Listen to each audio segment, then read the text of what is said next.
I'm Ken Smith, and you are tuned to the Florida Lighthouses Show.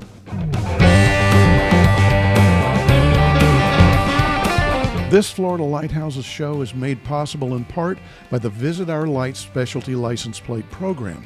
Proceeds from the sale of these license plates have helped to raise over $2 million by the Florida Lighthouse Association for the preservation and protection of Florida's 30 remaining lighthouses that dot Florida's 1,300-mile coastline. Of these 30 lighthouses, half are open for visiting and climbing. Many have great museums, including the one that we'll be featuring on today's show. Please click the subscribe button to stay up with the latest news on the Florida Lighthouse Association. On today's show, we'll go to Pensacola to visit the Pensacola Lighthouse. John Hill will join us there and tell us about their recent restoration project. A little later, Wanda Mayo, our resident world traveler, is going to take us on a trip to New Jersey to visit the Navesink Twin Towers Lighthouse. But let's start with historian Josh Liller, who'll tell us more about Pensacola Lighthouse. Pensacola is the westernmost lighthouse in Florida. It marks a long stretch of seacoast between Mobile Bay and Cape San Blas. It also marks Pensacola Bay, which is not just a port, but home to a major naval station. At 151 feet tall, it is one of the tallest lighthouses in Florida. The original lighthouse was built in 1825, and the modern, better lighthouse was built in 1859 and lighted on New Year's Day. Still an active lighthouse with a first-order lens. Face it, any structure that's over 165 years old needs constant care.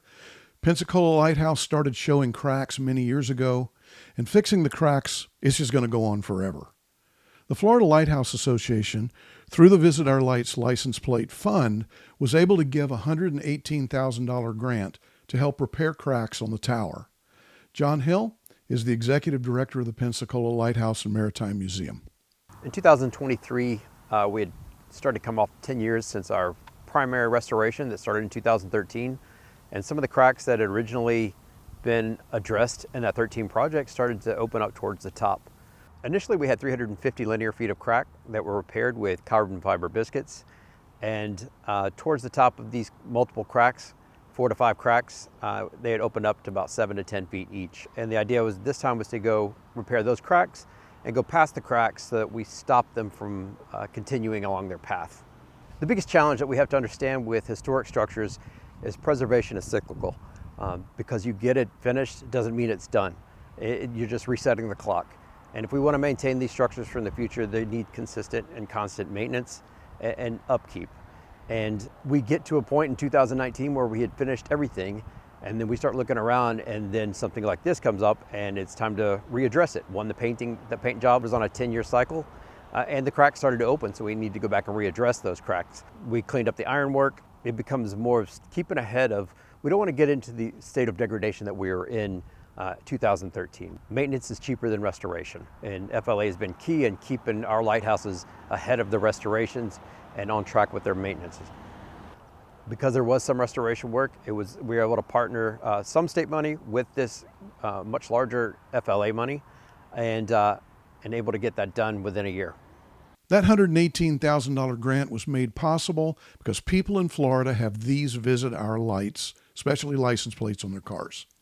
Grants were awarded by the Florida Lighthouse Association for these preservation efforts. Want to visit and climb the Pensacola Lighthouse? Click their website in the comments and start planning your trip. Lighthouses come in all kinds of shapes. There's something very unique about the design of Pensacola. Let's go back to historian Josh Liller. Josh, tell us about it. Many people don't realize that Pensacola Lighthouse shares its design with several other lighthouses. It's a conical, double-walled tower, and at the top, the bricks flare out to support the gallery deck rather than having iron or stone brackets holding it up. It also has an attached oil house at the base, which wasn't very common in the 1850s when it was built. The design probably originates with an Army engineer named Daniel Woodbury. It was used by at least 9 lighthouses, but most of those lighthouses didn't survive. One of them was never built, 3 of them were destroyed in the Civil War, and one of them was later claimed by erosion. In fact, Pensacola Lighthouse almost didn't survive to present day either. During the Civil War, there was a battle at Pensacola Bay with Fort Pickens out on the island, firing on Confederate batteries around the lighthouse, and the lighthouse was struck at least one time by a cannonball. Could have been one of the few lighthouses in history claimed by artillery fire. But thankfully it survived and has been restored and is still standing today. Want to know more? You can order Josh's book, The Florida Lighthouse Trail.